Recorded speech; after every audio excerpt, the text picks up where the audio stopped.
Thank you, Irene, for your prayer. 기도를 인도해 주셔서 감사드리고 또 우리 교회 집사님들이 이렇게 오늘 이름표를 붙이는 일을 준비해 주셔서 감사드립니다. 제임스 학생들에게도 예배를 잘 인도해 주셔서 감사드리고 여러분이 하는 일과 또 사역에 대해서 잘 소개해 주셔서 감사드립니다.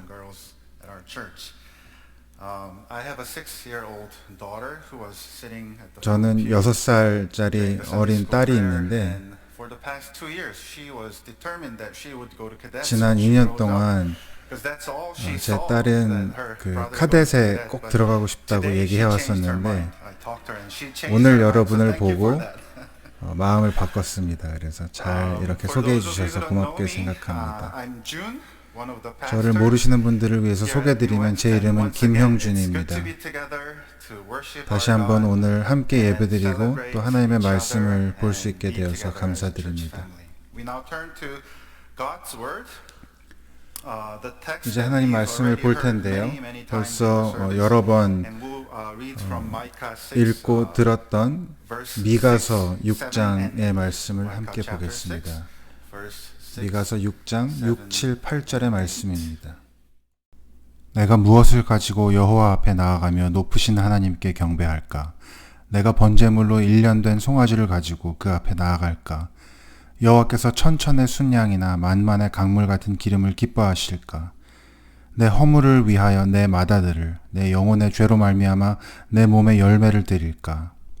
사람아, 주께서 선한 것이 무엇임을 내게 보이셨나니 여호와께서 내게 구하시는 것은 오직 정의를 행하며 인자를 사랑하며 겸손하게 내 하나님과 함께 행하는 것이 아니냐.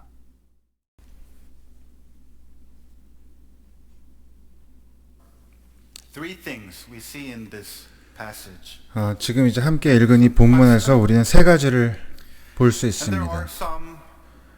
우선은 질문이 있습니다. 그리고 두 번째는 그 질문에 대한 답이 있는데 잘못된 답이 소개되어 있고 그리고 옳은 답, 정답이 있습니다. 질문, 매우 중요한 질문, 오답, 그리고 정답이 이 본문 안에 있습니다. 한번 이 세 가지를 살펴보겠습니다. 먼저 오늘 본문에서 우리가 볼 수 있는 질문은 이것입니다. 6절에 내가 무엇을 가지고 하나님 앞에 나아가며 그 앞에 경배할까? 라고 질문합니다. 내가 무엇을 가지고 여호와 앞에 나아가며 높으신 하나님께 경배할까? 너무너무 중요한 질문입니다. 내가 하나님께 나아갈 때 무엇을 가져가야 하나? 다시 말해, 내가 주님 앞에 나아가려면 무엇이 필요할까라고 하는 질문입니다. 성경, 특별히 구약 성경에서 누군가의 앞에 나아간다는 표현은 그냥 그 사람 앞에 서 있는 것이 아니라 관계 가운데로 들어간다는 표현입니다. 특별히 힘과 권위를 가진 사람과의 관계를 이야기합니다. 그래서 이 표현은 우리가 흔히 심판자 앞에 나아간다 혹은 왕 앞에 나아간다와 같은 표현을 통해서 들을 수 있습니다. 그리고 우리가 왕 앞에 나아갈 때는 그 왕의 명예와 그 왕의 영광에 합당한 선물, 무언가를 들고 나아갑니다. 여러분 많이들 어제 보셨던 것처럼 영국의 찰스 3세 국왕의 대관식이 어제 있었습니다.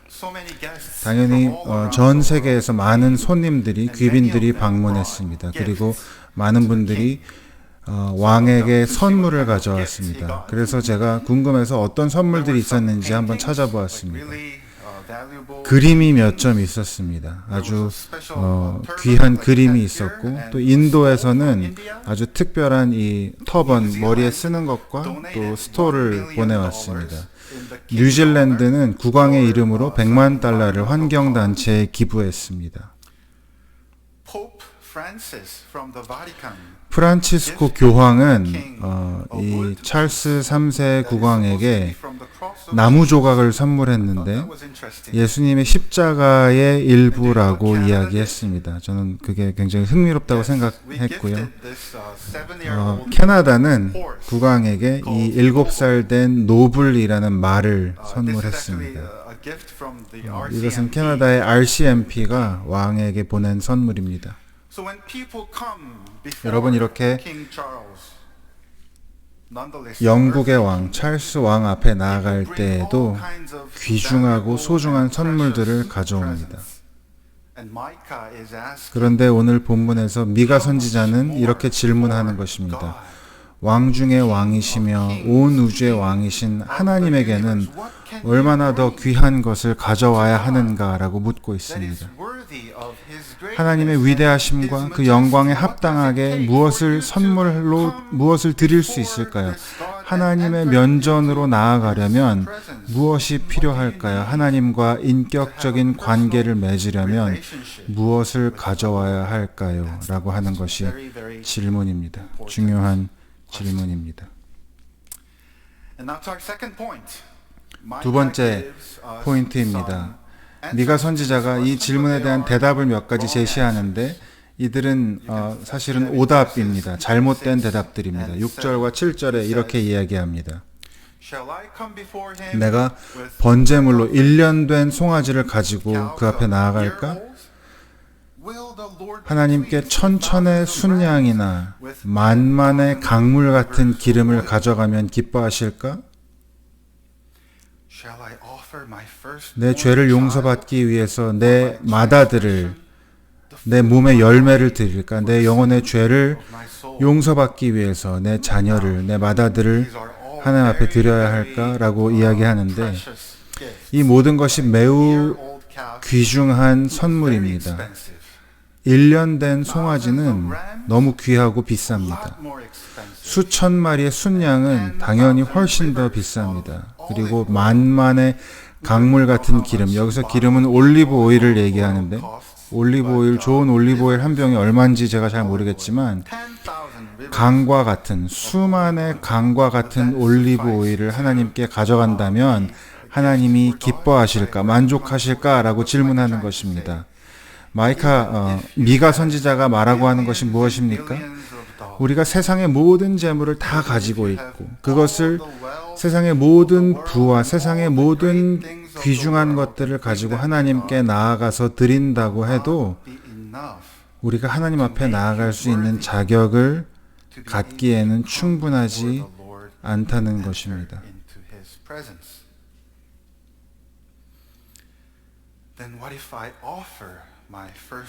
그렇다면 내 자녀, 나의 맏아들을 희생의 제물로 바치면 어떨까요?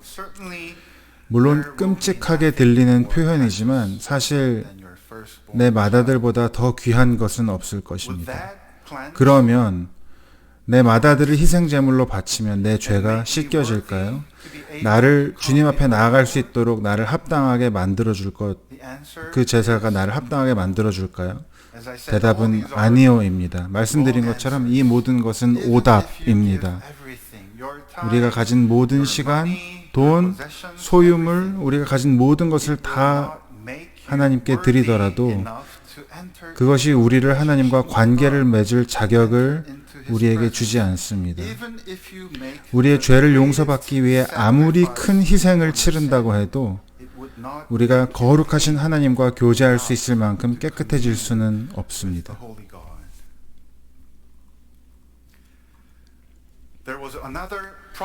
구약 성경에는 아모스라고 하는 또 다른 선지자가 있었습니다. 그는 미가 선지자와 동시대의 사람이었고 그래서 그들은 같은 문제를 다루고 있습니다. 그 문제는 바로 이스라엘은 이러한 잘못된 대답들, 오답들이 자기들이 가지고 있는 정답이라고 생각했습니다.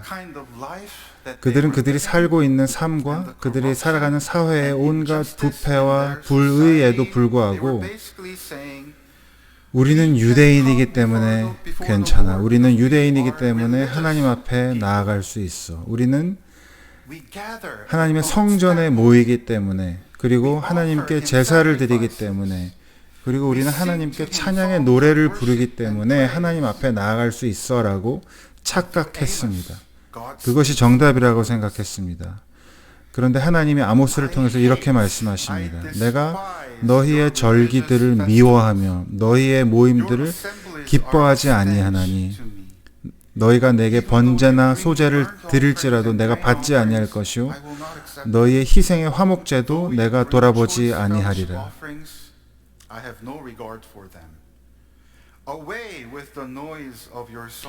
너희들의 노랫소리를 내 앞에서 그칠지어다. 너희들의 비파 소리도 내가 듣지 아니하리라. 오직 정의를 물같이 공의를 마르지 않는 강같이 흐르게 할지어다.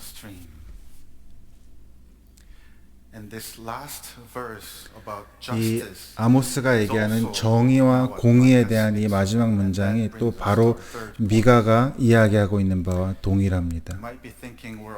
이제 세 번째 포인트인데요. 벌써 세 번째 포인트에 왔다고 생각하실 수 있지만 아직 너무 좋아하지는 마십시오. 세 번째 포인트가 좀 깁니다.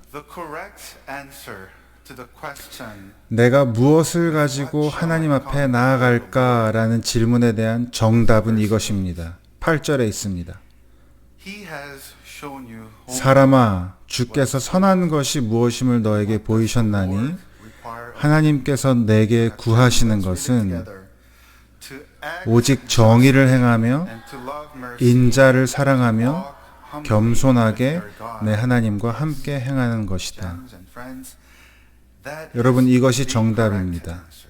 하나님 앞에 나아가려면 정의를 행해야 하고 인자, 자비를 사랑해야 하며 겸손하게 하나님 앞에 서야 합니다.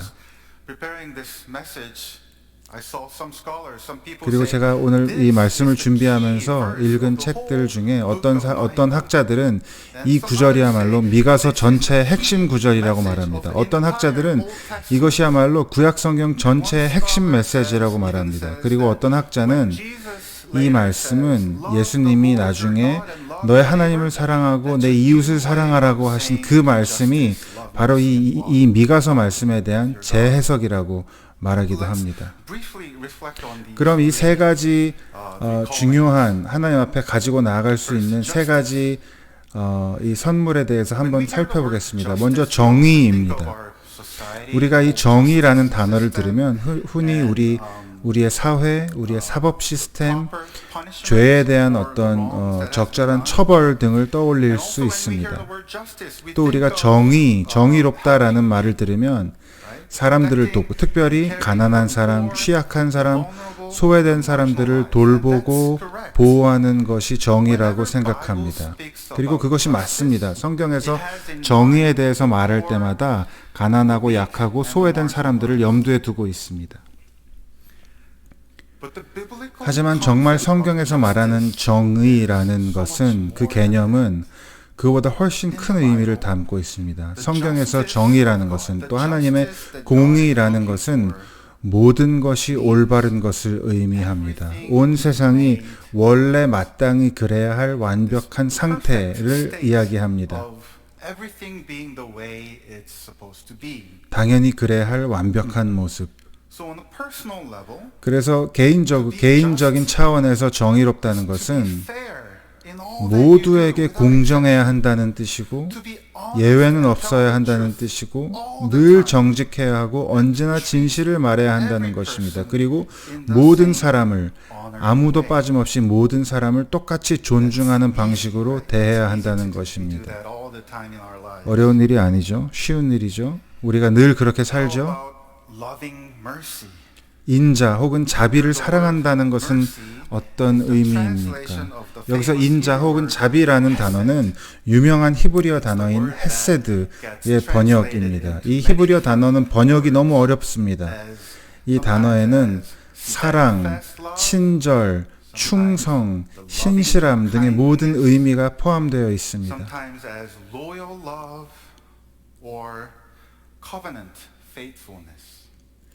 이렇게 이 단어의 이 의미의 범주가 너무 방대하기 때문에 번역이 정말 정확하게 번역할 수 없는 단어 중에 하나입니다.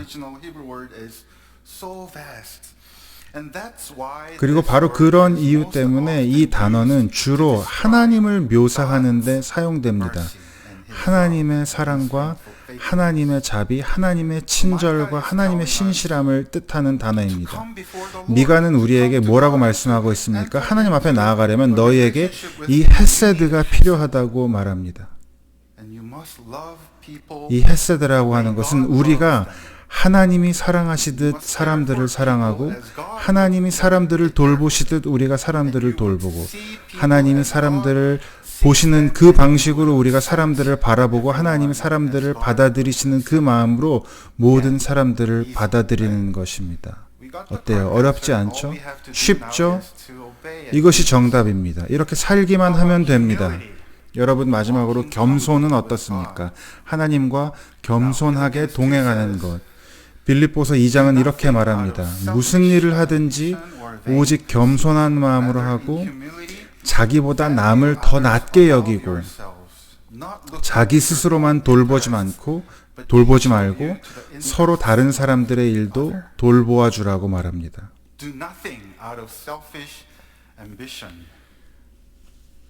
자기 욕심으로는 아무 일도 하지 말고 언제나 겸손한 마음으로 다른 사람을 나보다 낮게 여기라고 말합니다. 여러분, 쉽죠? 쉬운 일이죠? 우리가 늘 그렇게 살죠? 그리고 여러분, 이 세 가지 중에 한두 가지를 지켜야 하는 것이 아니라 이 세 가지 모두를 온전히 구비해야 합니다. 하나님 앞에 나아가려면 온전히 정의롭고 완벽하게 자비로우며 철저하게 겸손해야 합니다. 그것을 살아내야 합니다. 그 세 가지를 다 이루어내야 합니다. 여러분, 이것이 정답입니다. 여러분, 이렇게 하면 하나님과 좋은 관계를 맺을 수 있습니다. 여러분, 이렇게 사실 수 있겠습니까? 여러분, 이스라엘이 이렇게 살 수 있었다고 생각하십니까? 아닙니다. 사실 미가서와 아모스서 그리고 다른 모든 선지서들이 말하는 것이 바로 이것입니다. 인간은 실패했습니다. 이스라엘은 실패했습니다. 여러분, 그렇다면 우리가 정답이라고 생각했던 그 대답들은 틀린 답이었고 오답이었고 이제 정답을 알았지만 그렇게 살 능력이 없는 것입니다.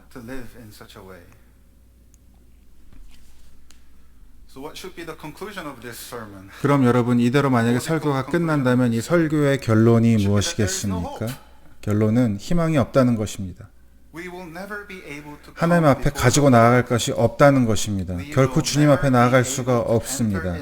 우리는 결코 하나님의 사랑의 관계를 경험할 수 없고 그분의 사랑과 자비를 경험할 수 없을 것입니다. 라고 하는 것이 논리적인 결론입니다.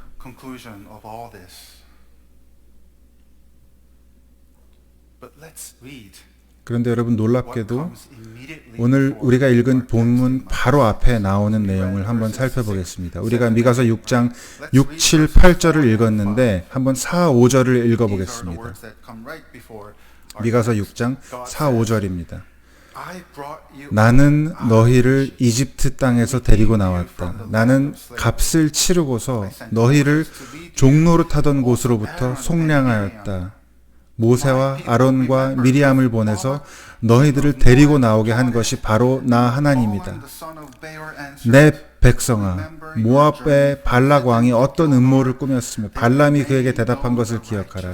시딤에서 길갈에 이르기까지 너희가 겪은 일을 생각해 보아라. 이 모든 일을 돌이켜보면 나 여호와가 너희를 구하려고 공의롭게 행한 일들을 너희가 깨닫게 될 것이다. 여러분, 이 모든 순간들은 이스라엘의 역사에서 하나님께서 그들을 구원하시고 공의와 사랑으로 행동하셨던 그러한 은혜의 순간들입니다. 여러분, 놀라운 사실은 하나님께서 이스라엘이 그 무엇도 가지고 오기 전에, 어떤 선물을 하나님에게 가지고 오기 이전에 먼저 그들을 받아주시고 먼저 그들이 그분 앞으로 나아올 수 있도록 허락하시고 그들을 당신께로 이끄셨다는 것입니다. 만왕의 왕이신 온 우주의 왕이신 하나님이 그들을 선택하시고 그들을 구속하시고 그들을 보호하시고 그들을 환영하셨고 약속의 땅으로 인도하셨는데 그것은 그들이 무언가를 가져왔기 때문이 아닙니다. 그들이 하나님 앞에 아무것도 가져오지 못할 때, 아무것도 가진 것이 없을 때 그들을 사랑하심으로 그들과 관계를 맺으셨습니다. 구원이 먼저였고 그 다음이 율법이었습니다. 여러분, 출애굽기의 말씀을 아신다면 하나님이 이스라엘 백성에게 십계명을 먼저 주신 다음에 십계명을 잘 지키는 사람들만 구원하신 것이 아닙니다. 아니요. 그들을 먼저 구원하신 후에 십계명을 주셨습니다.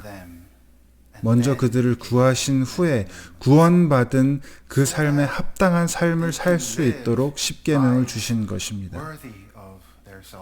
구원에 합당한 삶을 살기 위함입니다. 여러분, 우리는 순종하기 때문에 구원받는 것이 아닙니다. 우리는 은혜로 구원받았기 때문에 이제 순종하는 것입니다.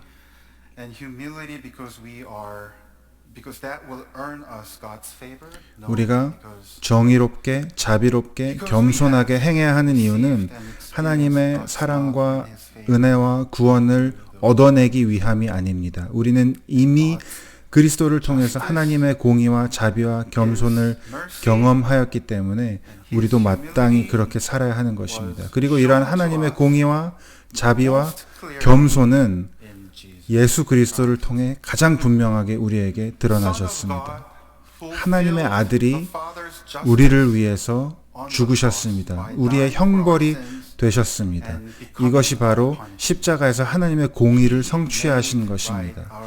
그분이 하나님과 우리의 관계를 바로잡으셨습니다. 이것이 하나님의 공의입니다.